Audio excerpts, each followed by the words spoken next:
형사소송법의 핵심 문제풀이로 들어가 보겠습니다.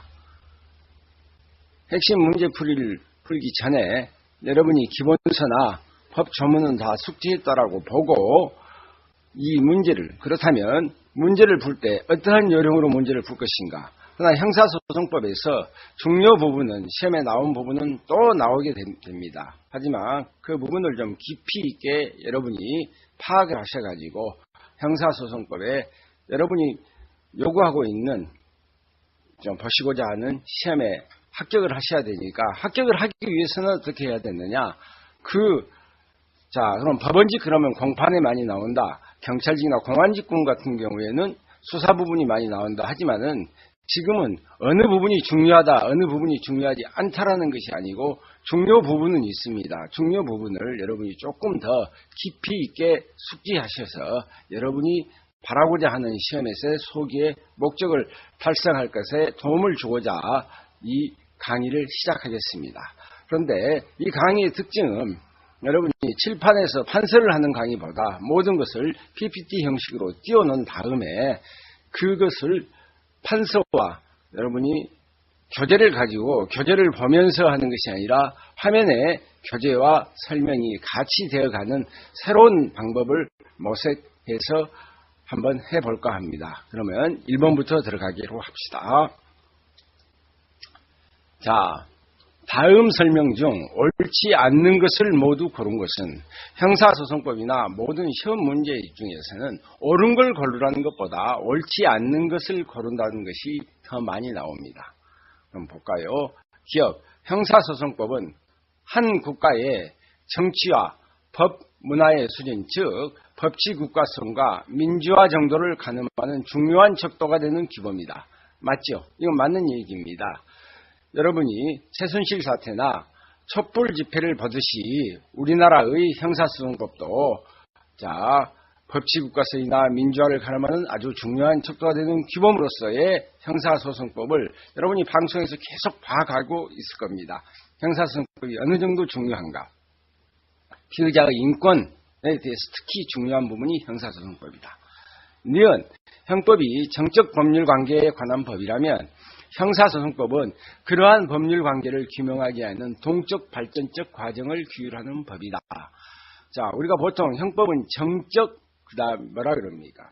정적, 그다음에 형사소송법은 동적 그러죠. 그래서 정적, 고정적 그러면 형법이고, 형사소송법은 동적 발전적 과정을 규정하는 법이다. 그래서 니은도 맞습니다. 디귿, 절차법인 형사소송법은 실제법인 형법과 목적수당 관계에 놓여 있는 순수한 한목적적 규범이다. 이 부분이 문제가 있죠. 자, 절차법은 형사소송법 맞죠? 실제법은 형법, 이건 맞지만 형사소송법과 형법을 두 개를 합쳐서 말합니까? 형사법이라고 합니다. 형사법은 한목적성보다는 법적 안정성이고 순수한 한목적성 규범, 이것도 틀렸고 목적과 수단 관계가 아니라 독립적인 규범을 가지고 있는 것입니다. 그래서 이것은 틀린 얘기입니다. 리얼, 형법이 윤리적 색채를 강하게 띈 법이라면 형사소송법은 전적으로 기술적 색채를 띠고 있는 규범체계이다. 형법은 윤리적 색채, 여러분이 배우실 때 형사소송법은 기술적 색채라고 배웠습니다. 하지만 형사소송법이라 해서 모든 게 다 전적으로 기술적 색채만을 띠고 있는 규범만은 아닙니다. 형사소송법 중에서도 여러분 고문하지 말아라, 피의자나 피고인의 인권을 보장해라, 이 부분은 기술적인 성격도 있지만 윤리적 색채도 가미됐다라고 볼 수가 있죠. 그래서 틀린 것은 디귿과 니을이기 때문에 답은 3번입니다. 자, 2번에 들어가기 전에 이 부분은 여러분이 시험에 헌법적 형사소송법, 헌법에 형사소송법에 관한 규정이 어느 부분이 들어있는가라는 부분입니다. 이 부분을 들어가기 전에는 가장 여러분이 어떤 개념을 갖고 계시는 게 좋냐면, 우리가 피의자나 피고인 단계에서 피의자의 부분에 대해서는 수사 단계, 공판 단계에 들어가면 기소한 후에 피고인이 된 후에는 모든 게 법관에 대해서는 좀 신뢰를 하는데, 피의자 단계에서는 인권을 침해할 가능성이 많다 그래가지고 모든 게 헌법에 규정되어 있는 것이 많습니다. 그러면 헌법 제12조 형사 절차 법정주의 적정 절차의 원칙 고문하지 말아라 불리익 진술 거부권 영장주의 변호인의 조력을 받을 권리 체포 구속 통지를 받을 권리 체포 구속 적부심사 청구권 자백 배제의 법칙과 자백의 보강 법칙 이 부분은 우리가 보통의 경우는 피의자 단계이겠죠. 그러면 이제 다 끝났을 때는 어쩌냐? 일사부재리의 원칙. 한번 때린 사람 또 때리지 말아라. 자, 27조. 군사법원의 재판을 받지 않을 권리. 신속한 공개 재판을 받을 권리. 그 다음, 이 피고인의 무죄 추정도 어디에 규정되어 있다? 헌법에 규정되어 있다. 형사 피해자의 재판 절차 진술권. 이건 눈여겨봐두실 필요가 있겠죠. 그 다음에 형사보상 청구권. 국회의원의 불체포 특권, 대통령의 형사상 특권, 그 다음에 법원의 조직과 권한, 공개 재판의 원칙, 군사법원의 권한 규정, 헌법 소원권. 그렇다면 여기서 볼 때면 법원의 조직이라든가 자 군사법원, 조직 같은 것은 헌법에 규정되어 있다. 조심하셔야 할 것이 대통령의 형사상 특권이나 국회의원의 불체포 특권도 어디 헌법에 규정되어 있다는 것을 여러분이 알아두시는 게 좋겠죠. 그러면 보통의 경우에는 시험 문제에 자주 나오는 것이 보석 청구권이라든가 증거 보존 청구권, 증거 신청권, 증인 신청권, 이의 신청권, 위법한 수집 증거 배제 법칙이라든가 전문 법칙, 최후 진술권, 상속권, 간이 공판 절차에 관한 것은 헌법에 없습니다. 그러면 시험 문제에 자주 나오는 헌법에 규정이 없는 것, 이건 거의 법원에서, 법관에 의해서 인권이 조금이라도 더 보장되는 절차는 어디에 없다라고 보면 되냐면 헌법에 규정되어 있지 않다라고 그런 개념을 가지고 문제를 접근해 주시기 바랍니다. 자, 그렇다면 2번을 볼까요?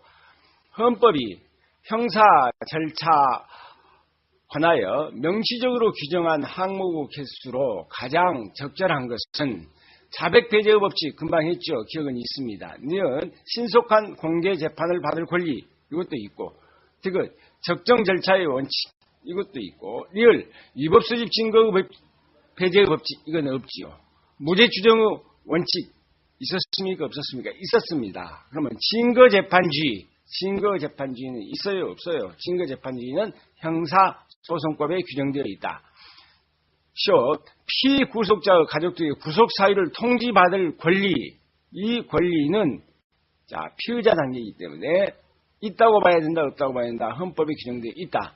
이응 형사보상 청구권 이것도 헌법에 있습니다. 즉 일사부재의 원칙 이것까지도 헌법에 있지만 치읓과 같이 분리변경 금지 원칙 이건 있다 없다 없다.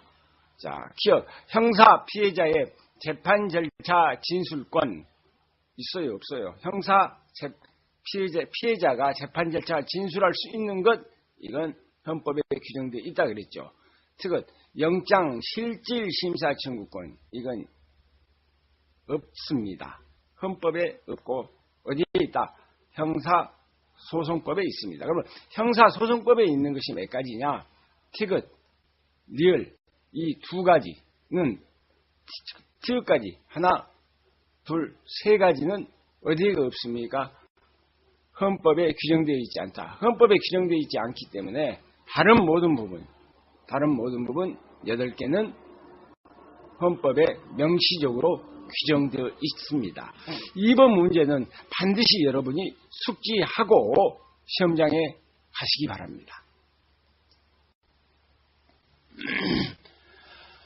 형사소송법의 적용 범위에 관한 설명 중 옳은 것으로 딱지어진 것은 이 부분은 적용 범위에 대한 이 옳은 것만으로 짝지어진 것 해가지고 시험 문제에 판례로서 많이 나옵니다. 그렇게 중요하지는 않지만은 여러분이 반드시 알아두셔야 할 부분이 몇 가지가 있습니다. 자, 기억.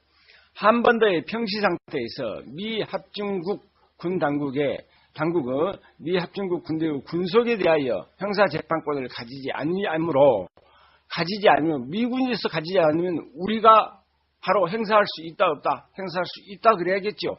대한민국은 대한민국과 아메리카 합중국 간의 상호 방위 조약 제4조에 의한 시설과 구역 및 대한민국에서의 합중국 군대의 지휘에 관한 협정 쭉 있는데 22조 제1항 나에 따라 미 합중국 군대의 군속이 대한민국 영역 안에서 저지른 범죄에 대하여 대한민국 법령에 의하여 처벌할 수 있는 범죄에 대하여 형사재판권을 바로 행사할 수 있다.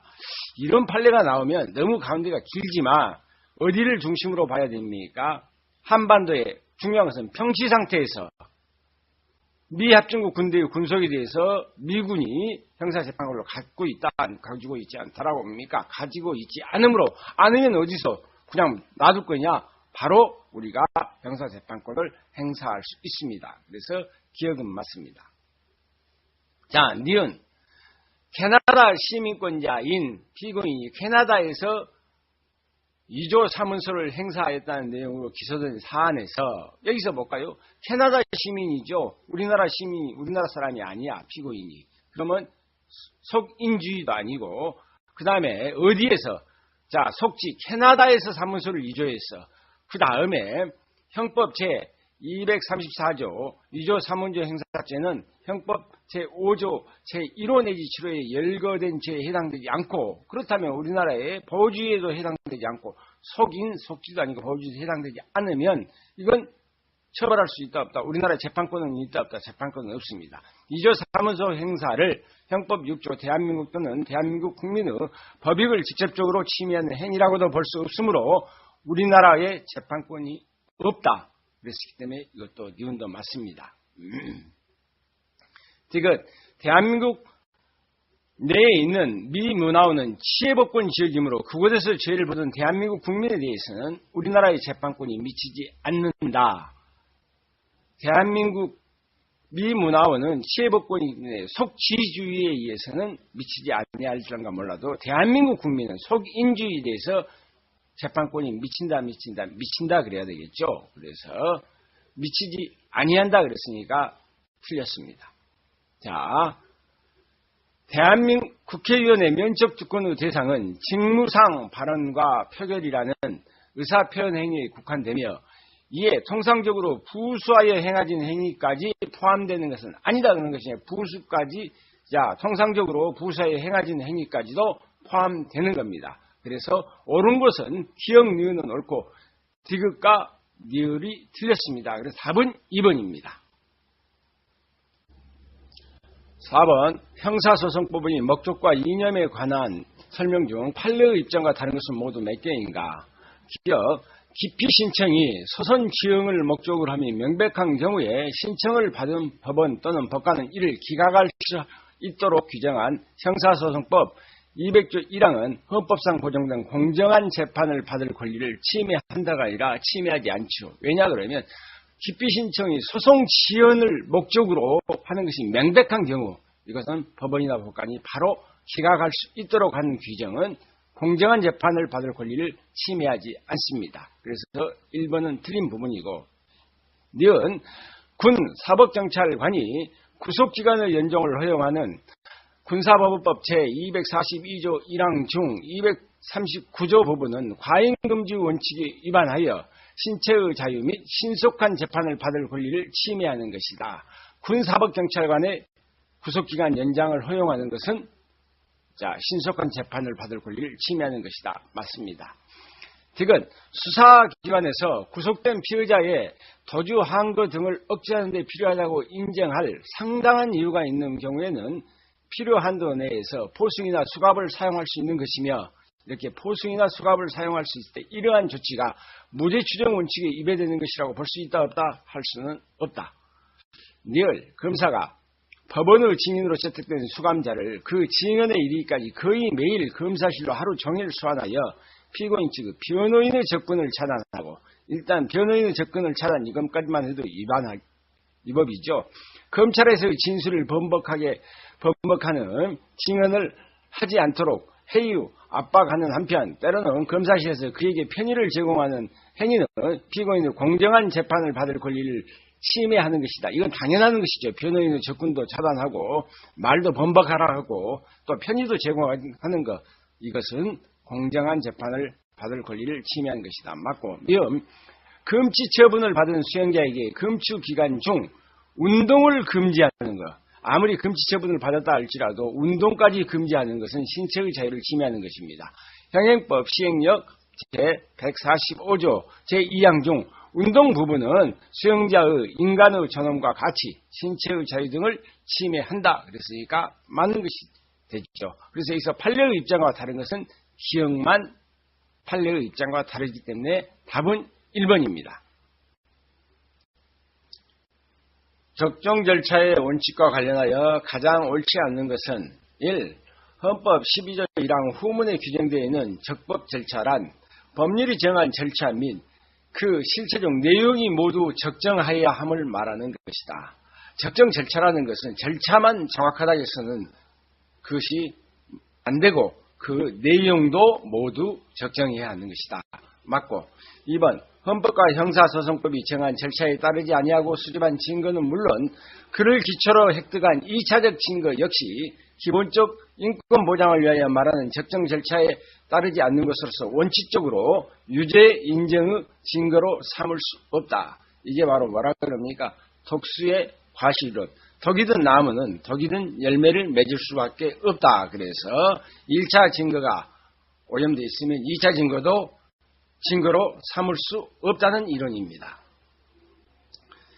3번 범죄의 피해자로 입건된 사람들로 하여금 경찰 공무원이나 검사의 신문을 받으면서 자신의 신원을 밝히지 않고 지문 제출을 불응하는 경우, 그러면 신원을 누가 누군지 모르겠죠. 그때는 벌금 그리고 가료의 형사처벌을 받도록 하고 있는 경범죄처벌법 제1조 제42호는 헌법상 적적 절차의 원칙에 위반된다 그랬으니까 위반되지 않습니다. 4번 경찰관이 간호사로부터 진료 목적으로 체결된 음주운전 피의자의 혈액 중 일부를 지체운전 여부에 대한 감정의 목적으로 임의로 제출받아 압수하였다면 간호사에게 병원을 대리하여 혈액의 제출 권한이 없다고 볼 특별한 사정이 없는 한 압수 절차가 피의자 또는 피의자 가족의 동의 및 영장 없이 이루어졌다는 사실 때문에 적법 절차에 위배된다라고 볼 수 있다 없다 볼 수 없다. 그 말은 일단 인간이 피를 뽑아버렸으면 그의 피해 소유권은 어디로 갑니까?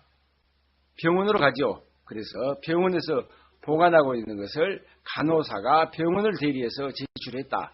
그러면 이것은 그 제출 자체가 영장 없이 이루어졌다 할지라도 적법 절차에 위배되지 않습니다. 이걸 보면 어쩝니까? 우리가 이발소에서 머리를 잘랐다. 머리를 자르고 난 다음에 머리가 붙어있을 때는 내 머리지만 자른 다음부터서는 이발소 주인의 소유로 가버리겠죠. 그러겠죠. 그 다음에 2번에 이것은 독수의 과실이론. 우리가 최순실 사태에서 보면 태블릿 PC가 오염됐다. 그러면 거기 나온 증거도 독수의 과실로 해서 다 오염됐다라고 주장하고 싶은 게 지금 이 최순실 사태와 관계됩니다. 그래서 여기서 적정 절차의 원칙에서 가장 옳지 않는 걸 골라라 그랬으니까 답은 3번이고 2번 이것은 독수의 과실이론은 증거편에서 다시 한번 여러분과 한번 다시 연구해 보도록 하겠습니다. 6번 신속한 재판을 받을 권리에 관한 설명 중 가장 옳지 않는 것은 다툼이 있으면 판례에 의함. 1번 국가보안법 제7조 찬양 고무 및 제10조 불고지에서 형사소송법상 수사기관에서 피의자 구속기간 30일보다 20일이나 많은 50일을 인정하더라도 신속한 재판을 받을 권리를 침해하는 것이 아니다.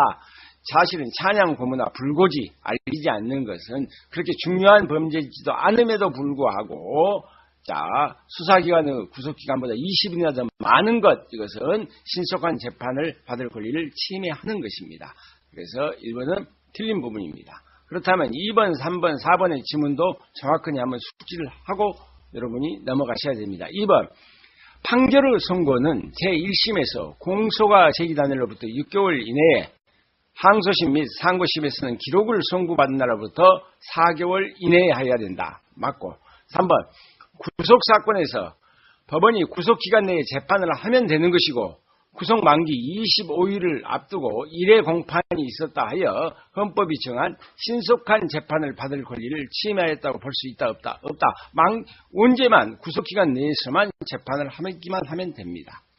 4번 신속한 재판을 받을 권리는 주로 피고인의 이익을 보호하기 위해서 인정되는 기본권이지만 동시에 어떤 목적도 있습니까? 실체적 진실 발견이라든가 소송 경제, 재판에 대한 국민의 신뢰와 형벌 목적의 달성과 같이 공공의 이익에도 근거가 있는 것이다. 그래서 6번에 가장 옳지 않은 것은 답은 1번입니다.